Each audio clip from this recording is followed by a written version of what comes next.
21 de janeiro de 1986. Uma mulher vestida de enfermeira entra num quarto do Hospital Santa Lúcia, em Goiânia.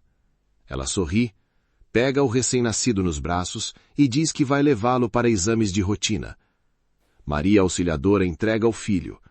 O bebê tem 13 horas de vida. Horas se passam. O bebê não retorna. Maria chama uma enfermeira. Depois outra. Ninguém sabe onde está seu filho. A direção do hospital aciona o alarme interno. A busca começa. A conclusão é rápida e definitiva. Nenhuma enfermeira com aquela descrição trabalhava no Santa Lúcia.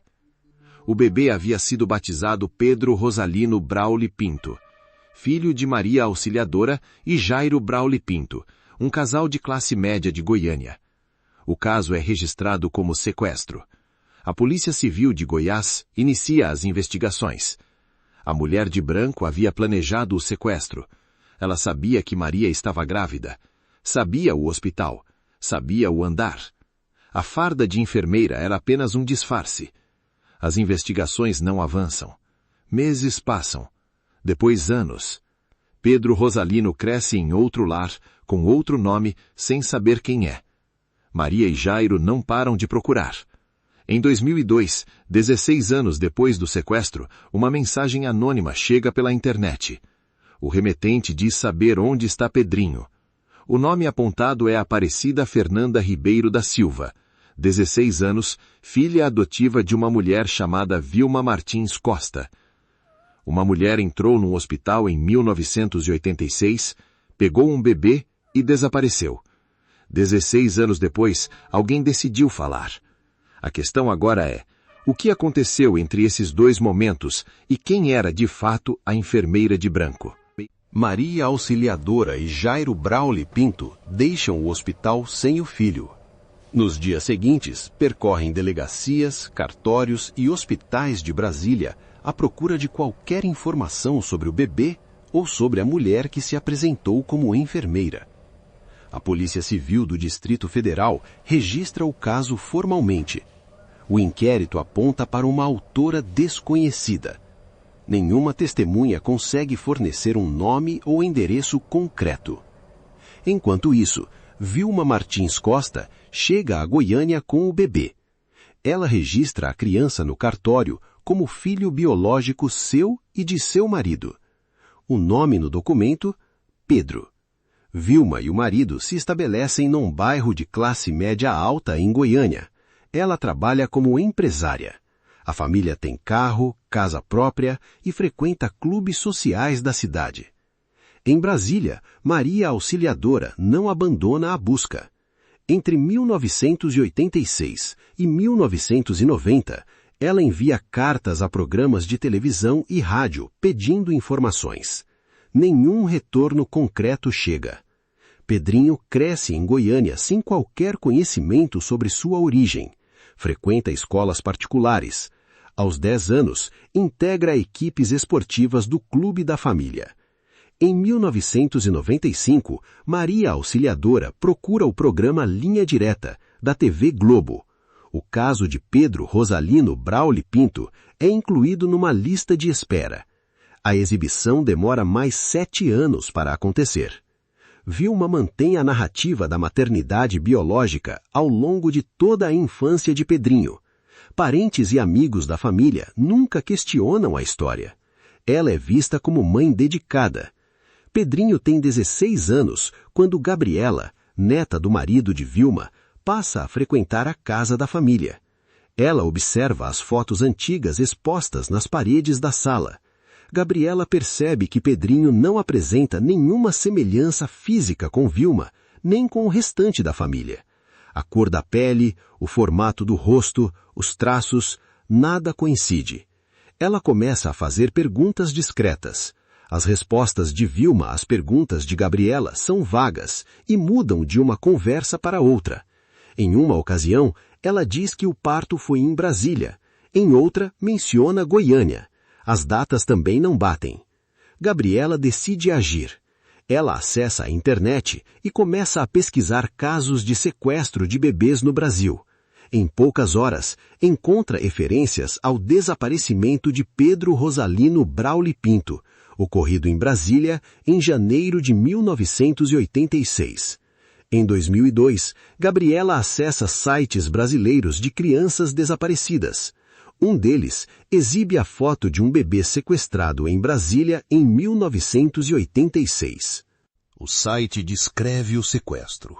Um recém-nascido levado por uma mulher vestida de branco no Hospital Regional da Asa Sul.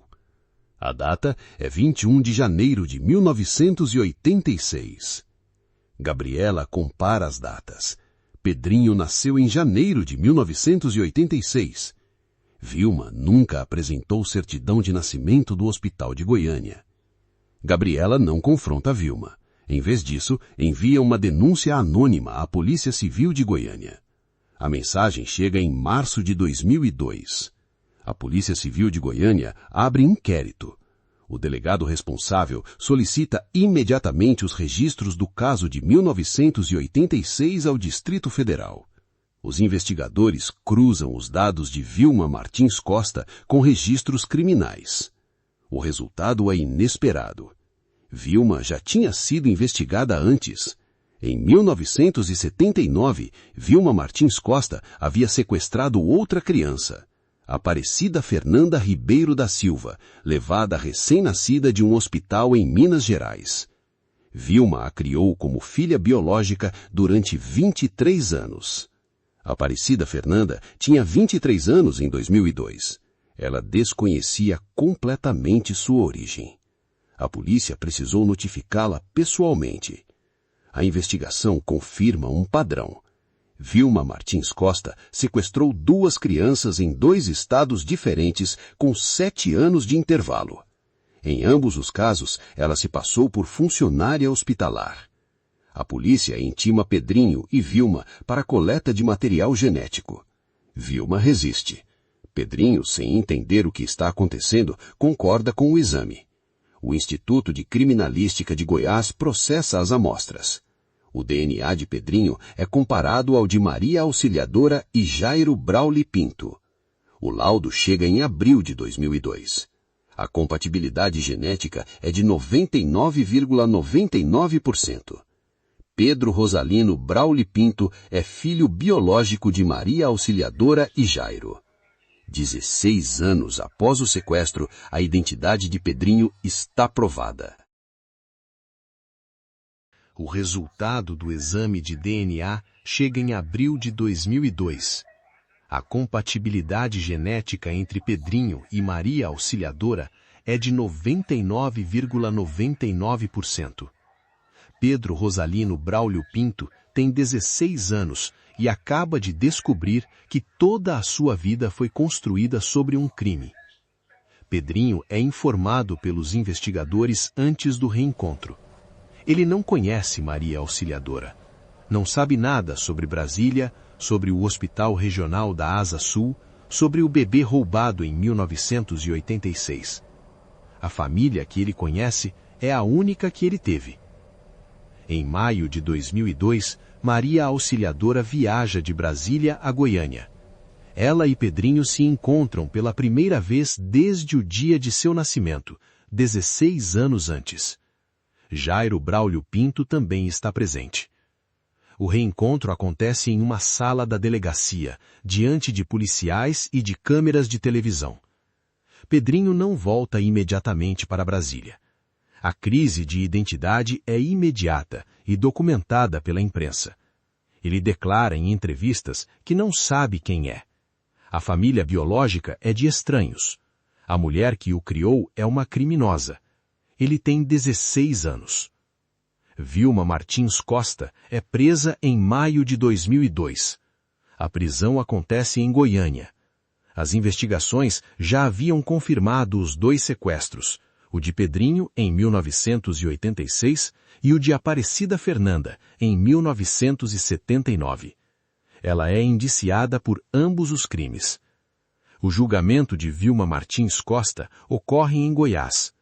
O Ministério Público pede uma pena elevada, considerando os 2 sequestros e o período de 16 anos de ocultação. O tribunal condena Vilma a 15 anos e 9 meses de reclusão. A sentença gera reação imediata na imprensa nacional. Vilma cumpre 2 anos em regime fechado. Em 2008, ela obtém liberdade condicional. A mulher que sequestrou 2 bebês em hospitais em 2 estados diferentes, com intervalo de 7 anos, sai da prisão antes de completar 1/10 da pena máxima prevista em lei. Em 2004, a TV Globo estreia a novela Senhora do Destino. A trama central repete os elementos do caso Pedrinho. Uma enfermeira rouba um bebê recém-nascido e cria a criança como sua filha.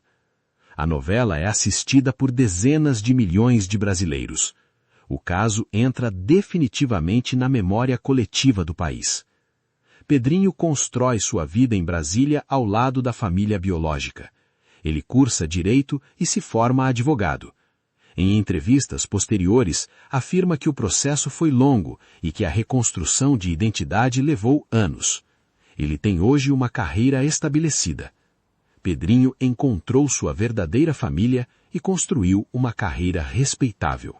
Mas a mulher que roubou 16 anos de sua vida cumpriu apenas 2 anos atrás das grades. Quantas outras crianças foram roubadas de seus pais e nunca descobriram a verdade?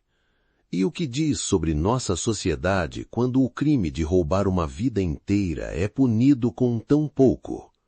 Se esse caso te fez pensar, deixa um comentário aqui embaixo, curte o vídeo e se inscreve no canal para acompanhar os próximos casos.